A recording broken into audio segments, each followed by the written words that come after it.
હું છું SMBS Swaminarayan hospital.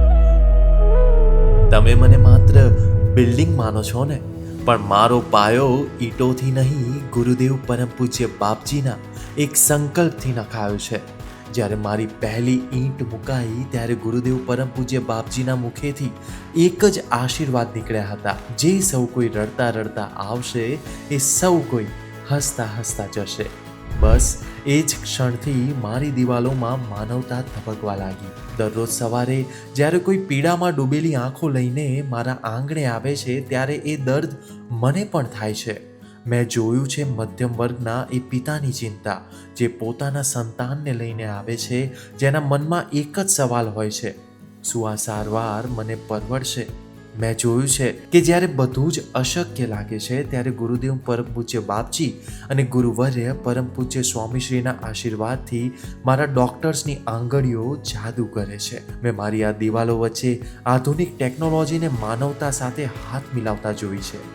જ્યારે આ મોંઘવારીના યુગમાં આયુષ્માન કાર્ડના સહારે કોઈ ગરીબ માના દીકરાનું ઓપરેશન સફળ થાય છે ત્યારે એ શાંતિ મને પણ મળે છે. માથાના વાળથી લઈને પગના નખ સુધીની દરેક બીમારી સામે લડતા લડતા હું પોતે એક લડવૈયો બની ગયો છું. મોંઘવારીના આ યુગમાં પણ મેં સેવાનો દર હંમેશા ઊંચો રાખ્યો છે, કારણ કે મને મારા ગુરુદેવ પરમ પૂજ્ય બાપજી અને ગુરુવર્ય પરમ પૂજ્ય સ્વામીશ્રીએ શીખવ્યું છે કે માનવતાથી મોટો કોઈ ધર્મ નથી. 7 વર્ષ, છેલ્લા 7 વર્ષમાં 9 લાખથી વધુ ઓપીડી, 20,000થી વધુ સર્જરી.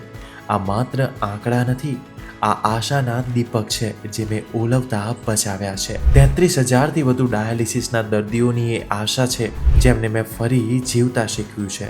આજે અમદાવાદથી ગાંધીનગર સુધી અને સમગ્ર ઉત્તર ગુજરાતમાં મારું નામ લોકોના વિશ્વાસનો પર્યાય બની ગયું છે. અહીં દરેક પગલે માનવતા ધબકતી જોવા મળે છે.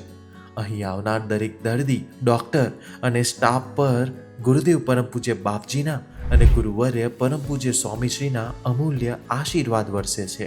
તમે ક્યારેક તહેવારો ઉજવતા હશો, પણ જ્યારે કોઈ દર્દી દરરોજ અહીંથી સ્વસ્થ થઈને પાછો ફરે છે, તે દરેક ક્ષણ મારા માટે ઉત્સવ બની જાય છે.